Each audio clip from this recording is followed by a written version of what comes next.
You're watching Fugitive Red-Eye, and welcome to another DVD collection update.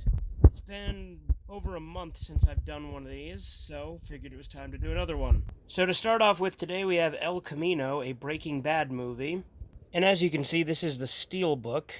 And so as such, that comes off, and it's just paper. There's the discs themselves, and the inside of the case. I love this movie. As a fan of Breaking Bad, it is a fun epilogue. I don't think it's 100% necessary, because the ending of Breaking Bad is still really good. But as I said, it does make a nice epilogue, tying up what few loose ends it did have.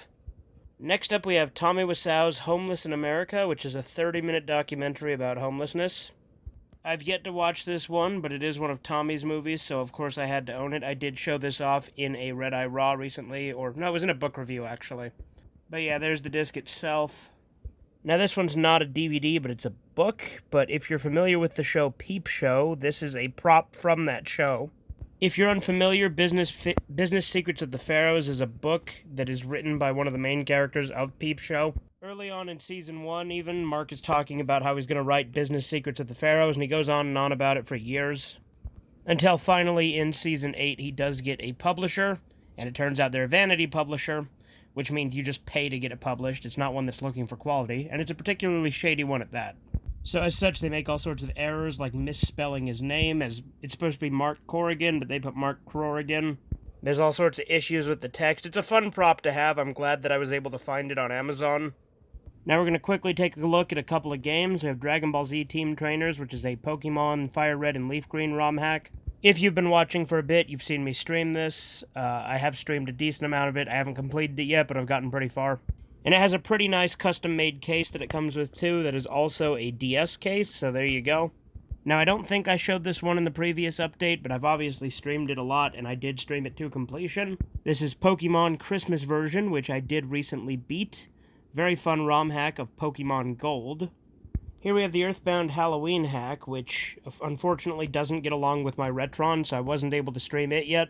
I do assume it's an issue with my Retron and not with the cartridge, because my Retron can be very finicky with fan carts, but it does get along with the Game Boy ones just fine. But ideally I'll be able to stream this at some point, because I am really wanting to play this game. Because if you're unfamiliar, it was made by Toby Fox back when he was like 15. Alright, now here's a bit of a weird one. I have two cases for Pokemon Black version, Creepy Black. For the Game Boy version rather than the Game Boy Advance version. I thought I was buying the game. I realized reading the description after I had already made the purchase that it was just for the case, but it was like, whatever, I'll keep it anyway. But the sellers sent me two, even though I only ordered one. And they didn't, send them in one package together. They sent me one, and then they sent me another. So, there it is. I have two cases for a game I technically don't have, though I do have the Game Boy Advance version. But unfortunately, that's not going to fit in here. As you can see, the case is not quite the right size for that. And now for an addition to my digital collection, we have Henry, Portrait of a Serial Killer. Great movie, by the way. I absolutely loved it. It will be in next month's monthly movie recap.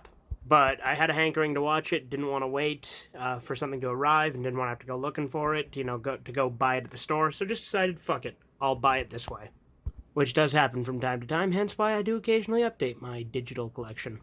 And to end off with, we'll take a look at the updates to my friend Bootman Bill's bootleg collection. We have Double Down, which is Neil Breen's first movie. For some reason, Neil Breen has taken this one off the market and you can't buy it officially anymore. I absolutely would if I could, because I love Neil Breen's bullshit. Like I said, he's like a considerably less competent Tommy Wassau. Then there's I Am Here Now, which was Neil Breen's second movie. Again, same thing, he took this one off the market for some reason. Then we have Fateful Findings, which this one he has not taken off the market as of yet. It's his third movie, and I actually do own an official copy of this, which is, all honesty, not much fancier than this. It's literally just a blank disc with it printed on DVD-R, and then it's put in a generic jewel case. So I guess that's slightly better than this, but again, this is not much different than the way the official version looks that I have. And then finally we have Neil Breen's Pass-Through, which is his fourth movie. I've also seen his fifth movie, which is Twisted Pair, but I don't own that one, neither does my friend Bootman Bill in his collection.